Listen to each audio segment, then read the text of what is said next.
Alright, so what we're going to look at in this particular video is a free fall example problem. So we have a ball that is thrown upward in the positive y direction with an initial velocity of 2 meters per second. What is the ball's maximum height? So let's look at a few key words here.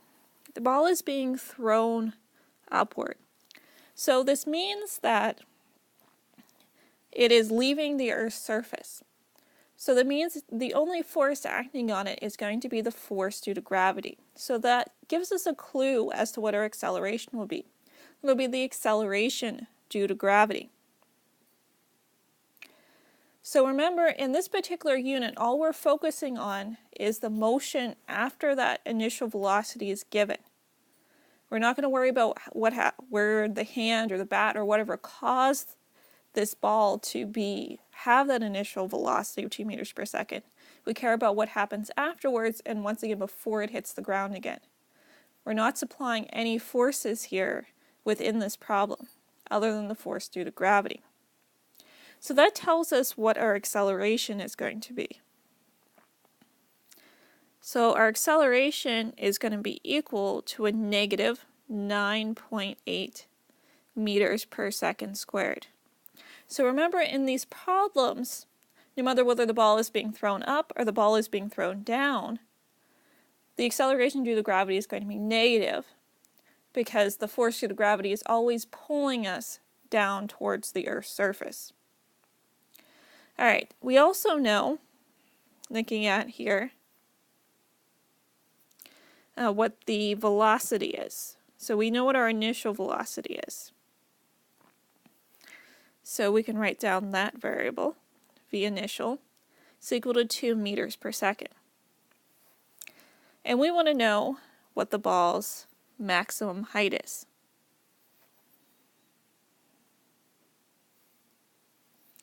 So we know that our displacement is equal to our unknown. Alright, so there's one more hidden known in this problem, and it's the fact that it's asking specifically for maximum height.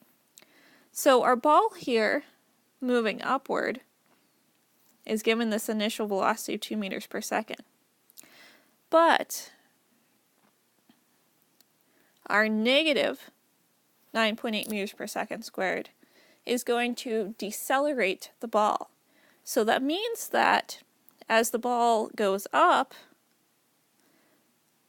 the velocity is going to decrease at a rate of negative 9.8 meters per second squared. So we're going to go from this 2 meters per second, up to 0 meters per second. Because once there's 0 meters per second, the ball doesn't have any motion in the positive y direction anymore, and it's going to stop. And we'll look at in a moment what happens after that. Alright, so this tells us at our maximum height, our v final position, up here, the velocity of the ball is going to be 0 meters per second. Alright, so let's make this smaller. Alright, so once again we're looking at an equation without time. So that leaves us to use Vf squared equals Vi squared plus 2a delta d.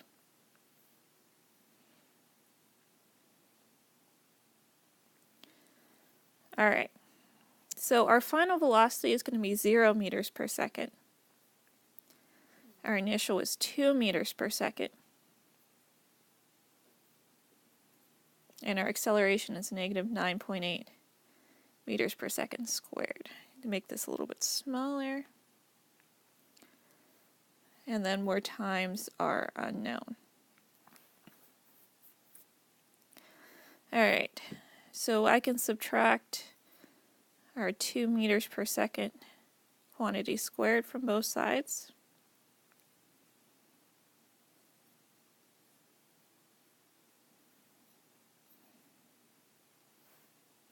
So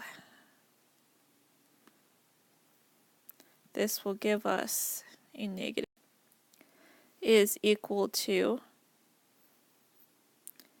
let's see, we can take a 2 times a negative 9.8 and get a negative 19.6 meters per second squared times our unknown.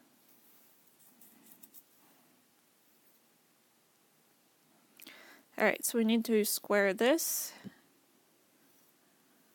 So we get a negative 4 meters squared per second squared equals a negative 19.6 meters per second squared times our displacement.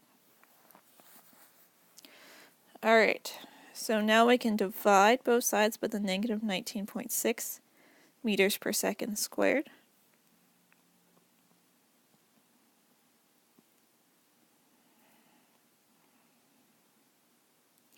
Alright, so let's look at our units.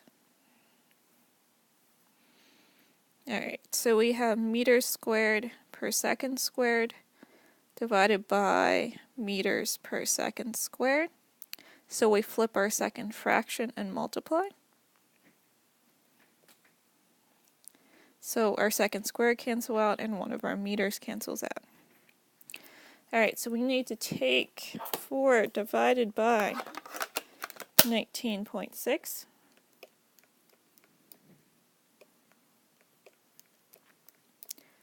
Alright, which gives us a 0.2 meters.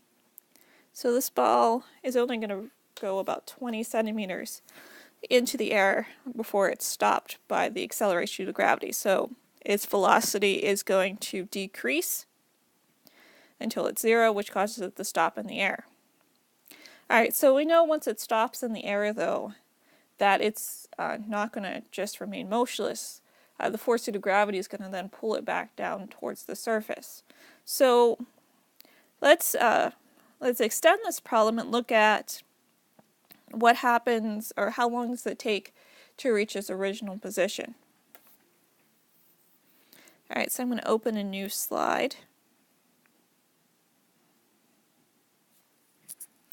Alright, so we want to know how long now, the amount of time it takes for it to reach its initial position. So let's draw ourselves a picture and see what's actually going on here. So we have a ball up here, and its velocity is equal, now it's the initial position, is 0 meters per second. So in the previous problem, the final velocity was 0, but now we're starting from that final position, so it becomes the initial position. And the ball is going to fall back to the ground, traveling a displacement of 0.2 meters. So what's its velocity going to be once it reaches its original height from the surface? And because the only acceleration, or only force acting on it, is acceleration due to gravity, it's actually going to accelerate back to its original velocity, the original magnitude of the velocity.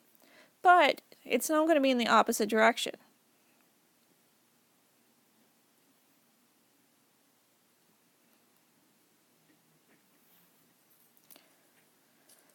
Because now, instead of moving upward, it's moving downward in a negative direction.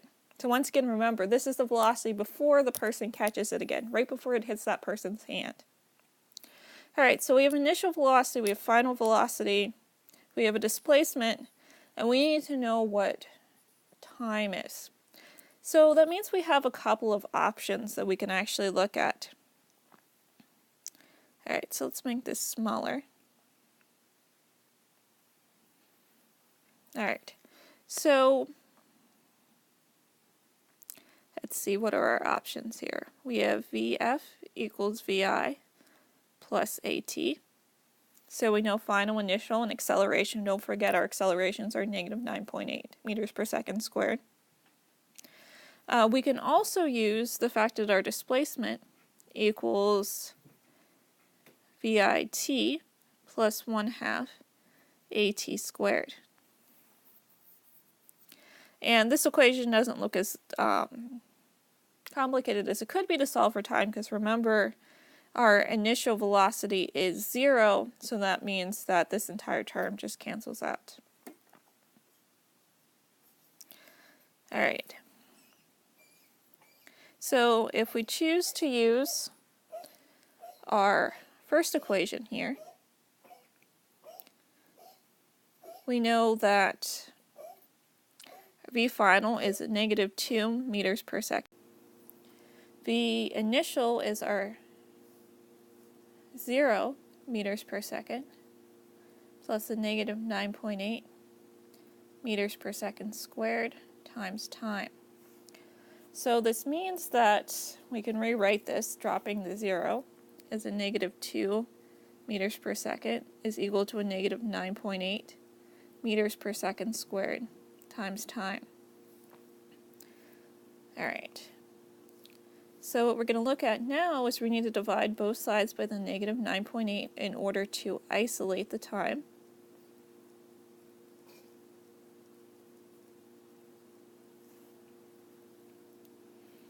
So we say 2 divided by 9.8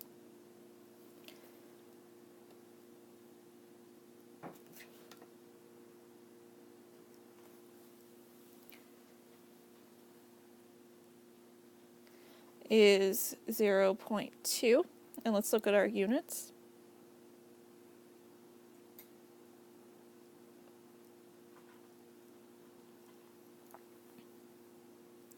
So we have meters per second divided by meters per second squared, so we need to flip that.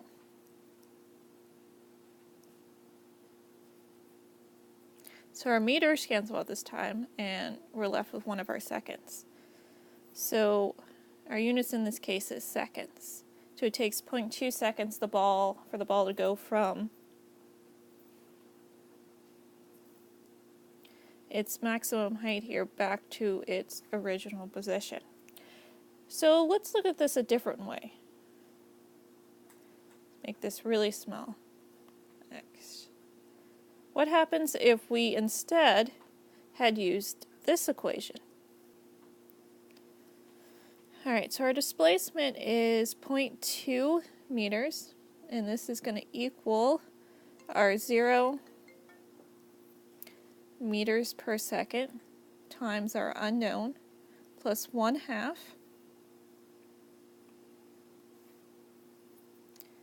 times our -9.8 meters per second squared times time squared. Alright, so our first term here actually cancels out because 0 times t is 0, because anything times 0 is 0. So we're left with 0.2 meters equals, so you take our 1/2 times our -9.8, so that's a -4.9 meters per second squared times our time squared. So we need to take 0.2 divided by 4.9, and that gives us 0. Let's see, what would our units be? Seconds squared equals time squared. So now we're going to take the square root, which is going to give us 0.2 seconds, because normally if we take in the square root of the number, but the units as well, equals our time. So notice, even though we used two different equations, we still got the same answer.